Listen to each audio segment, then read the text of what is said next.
بسم اللہ الرحمن الرحیم۔ گمنام ہیرو کے معزز ناظرین، السلام علیکم۔ آئیے چلتے ہیں کہانی کی طرف۔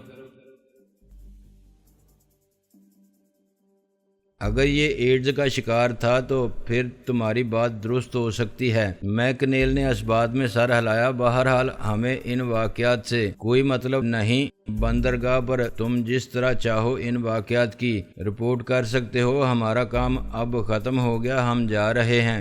چارلس بولا، میں بھی کیتھرین کو لے کر لانچ پر ہی استنبول جا رہا ہوں، کیونکہ جہاز کو تو بودرم کی بندرگاہ پر اور پھر استنبول پہنچتے پہنچتے بہت وقت لگ جائے گا۔ پھر وہ مجھ سے مخاطب ہوا، اور تم بھی میرے ساتھ چلو گے مسٹر چودھری، تم اب میرے مہمان ہو، گو کہ میں خود کسی اور کا مہمان ہوں۔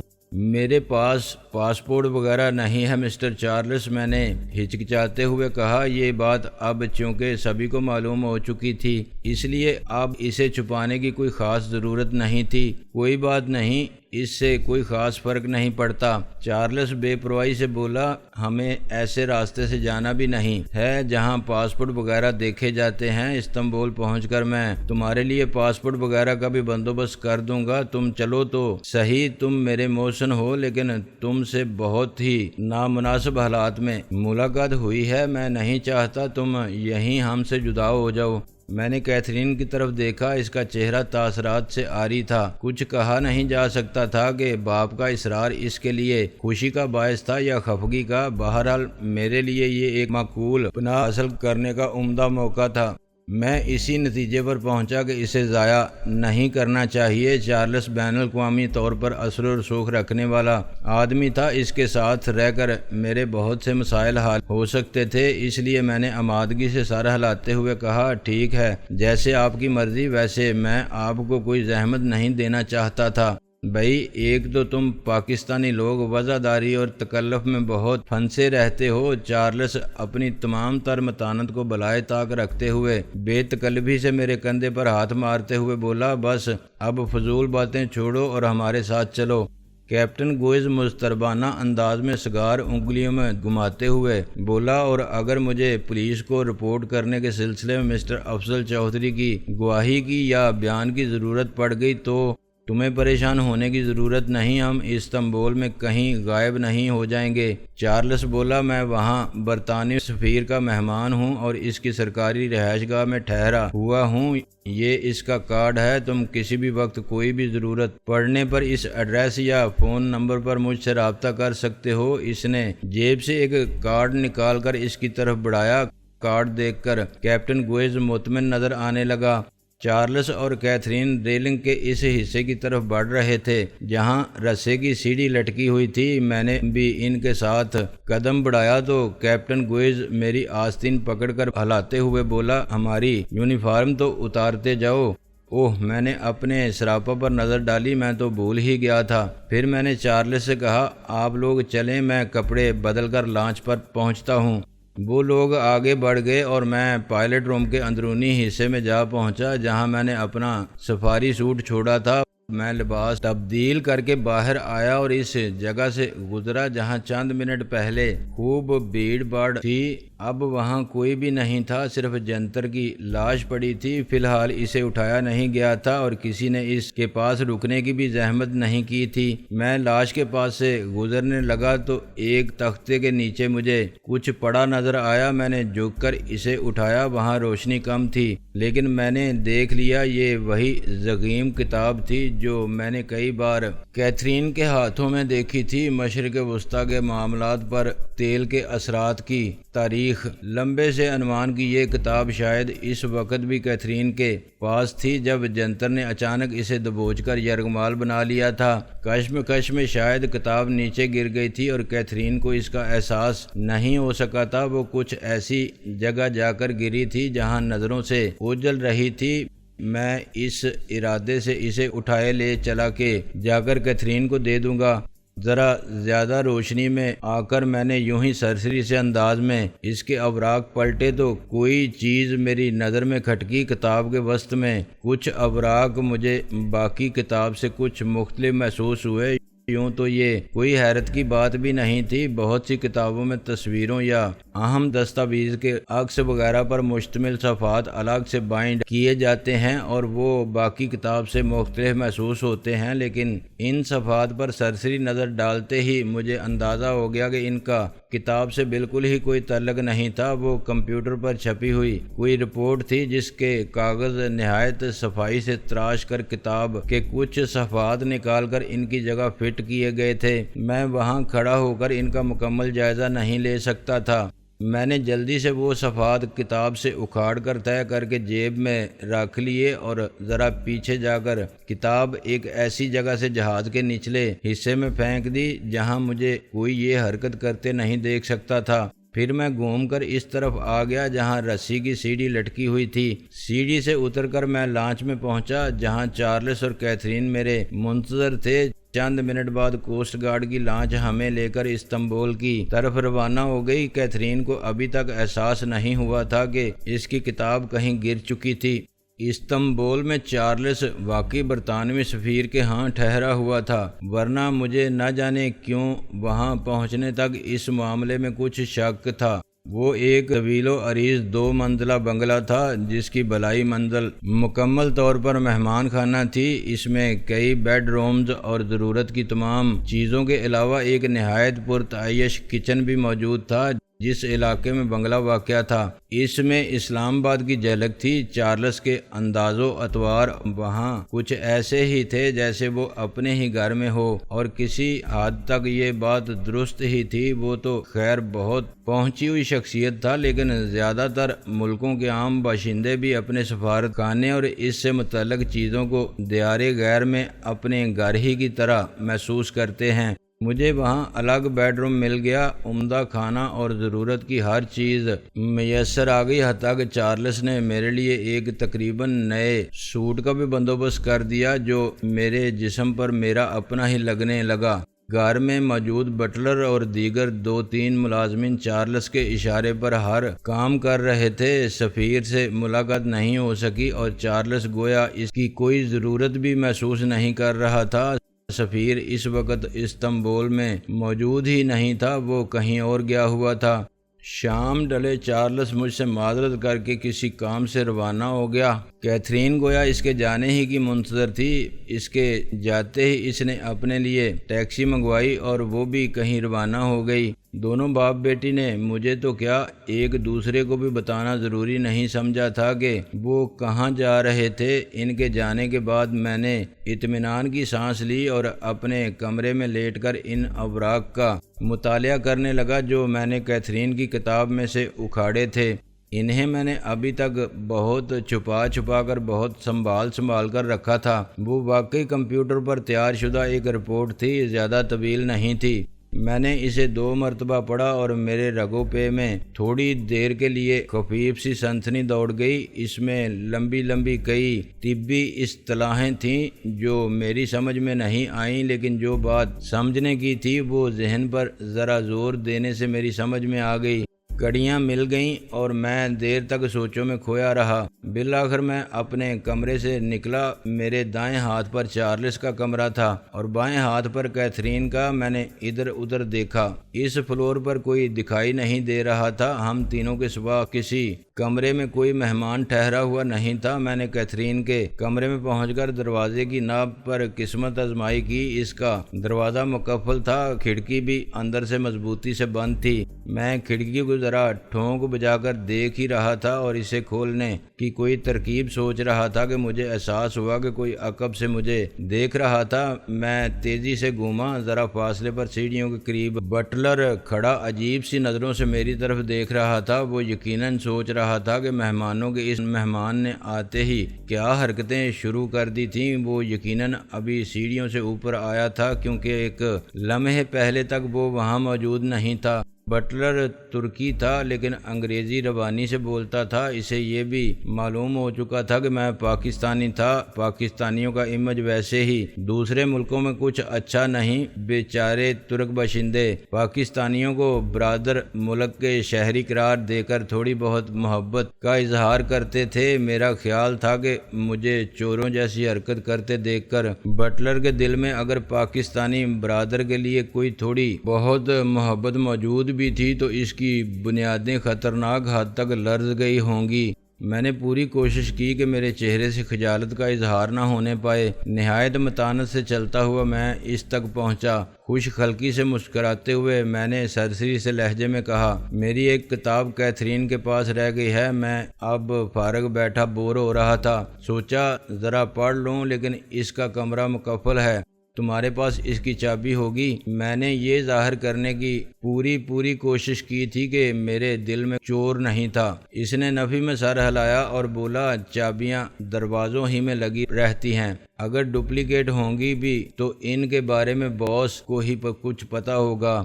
اوہ، میں نے قدرے مایوسی سے کہا، تو پھر تم ہی مجھے کوئی انگریزی اخبار یا رسالہ وغیرہ لا دو، ترکی تو مجھے پڑھنی نہیں آتی۔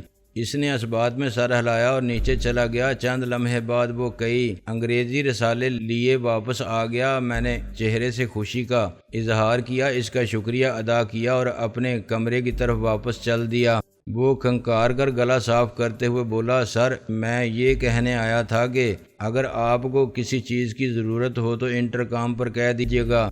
بہت بہتر۔ میں نے ایک بار پھر اس کا شکریہ ادا کیا اور کمرے میں گھس کر دروازہ بند کر کے گہری سانس لی۔ میں نے رسالوں کو ایک طرف پھینکا اور کھڑکی کی جری سے راہداری میں جھانکا۔ بٹلر واپس جا چکا تھا، تاہم میں نے دوبارہ باہر آنے میں عجلت سے کام نہیں لیا۔ معلوم نہیں میں بٹلر کی نظر میں اپنی تھوڑی بہت عزت بحال کرانے میں کامیاب ہوا تھا یا نہیں۔ بہرحال چند منٹ بعد میں نے باتھ روم سے ایک بلیڈ لیا اور دوبارہ کمرے سے نکل آیا۔ اس بار میں نے سیڑھیوں سے نیچے دور تک جھانک لیا۔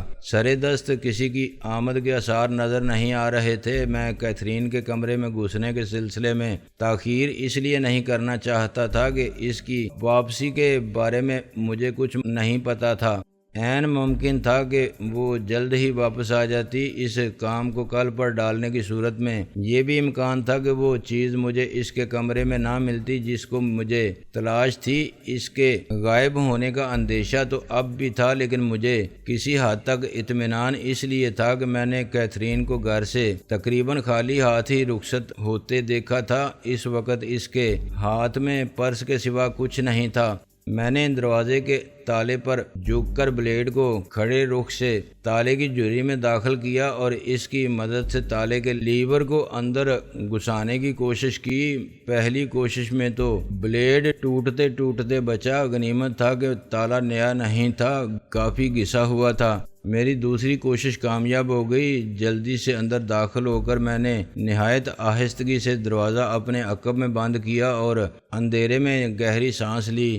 چند لمحے بعد میری آنکھیں اندھیرے سے مانوس ہو گئیں۔ ویسے بھی راہداری میں روشنی ہونے کی وجہ سے کمرے میں اندھیرا گہرا نہیں تھا۔ میں بتیاں روشن کرنا نہیں چاہتا تھا۔ کوئی بعید نہیں تھا کہ بٹلر ایک بار پھر اوپر آ جاتا اور کیتھرین کے کمرے میں روشنی دیکھ کر پریشان ہو جاتا کہ آخر میں کس چکر میں تھا۔ کیتھرین کا سامان اب وارڈروب میں منتقل ہو چکا تھا۔ میں نے تیزی سے اس کے سامان کی تلاشی لی، ڈریسنگ ٹیبل کو کھنگالا، لیکن وہ چیز وہاں نہیں تھی جس کی مجھے تلاش تھی۔ چمڑے کا وہ تھیلا جس میں نے جہاز کے سفر کے دوران وٹامنز کی گولیوں کی شیشیاں دیکھی تھیں، خالی پڑا تھا۔ مجھے قدرے مایوسی ہوئی، شاید میں صحیح طور پر دیکھ نہیں سکا تھا اور کیتھرین وہ شیشیاں آج ہی باہر لے گئی تھی۔ تاہم ایک موہوم سی امید لیے میں باتھ روم میں جا پہنچا اور میڈیسن کیبنٹ کو کھول کر دیکھا۔ کیبنٹ کے ایک خانے میں وہ شیشیاں کرینے اور ترتیب سے سجی ہوئی تھیں۔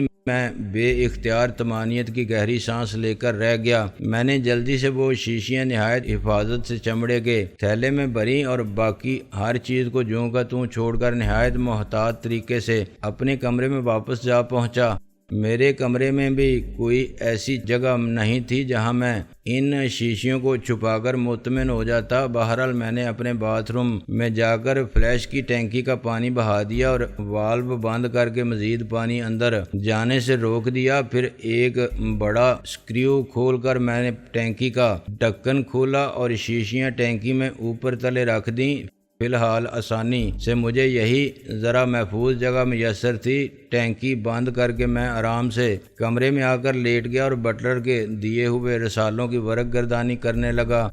رات کے کھانے پر بھی میں چارلس اور کیتھرین یکجا نہ ہو سکے۔ میں نے کافی دیر ان کا انتظار کرنے کے بعد بالآخر کھانا کھا لیا۔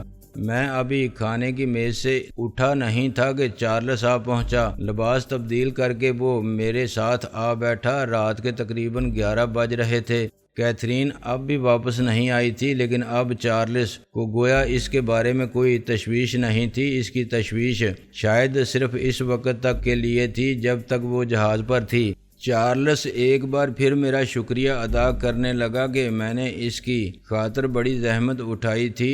اس کا خیال تھا کہ اس کی بیٹی اگر ڈرگز کے دھندے میں ملوث رہی بھی تھی تو اب شاید اس سے نکل آئی تھی۔ اسے امید تھی کہ یورپ کے سفر کے بعد وہ اسے سمجھا بجھا کر اپنے ساتھ گھر لے جانے میں کامیاب ہو جائے گا۔ میں اس کی ہاں میں ہاں ملاتا رہا۔ میں نے اس پر اپنی اس رائے کا اظہار نہیں کیا کہ ڈرگز کے دھندے میں ایک بار ملوث ہونے کے بعد چاہتے ہوئے بھی کسی کا اس سے نکلنا تقریباً ناممکن ہی تھا۔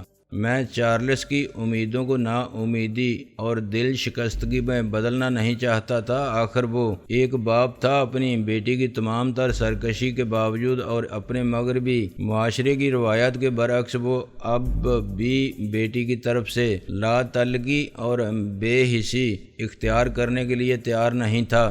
وہ کھانا کھا چکا تو میں اسے شب بخیر کہہ کر اپنے کمرے میں آ گیا۔ میرا خیال ہے میں بحری جہاز کی کئی دن کی بے آرامی سے کافی تھکا ہوا تھا، اس لیے کچھ زیادہ ہی گہری نیند سو گیا۔ مجھے پتہ نہیں چلا کہ کیتھرین کس وقت واپس آئی تھی، لیکن میری اس سے اسی رات اپنے ہی کمرے میں ملاقات ہو گئی۔ لیکن افسوس کہ یہ کوئی محبت بری یا رومان پرور ملاقات نہیں تھی۔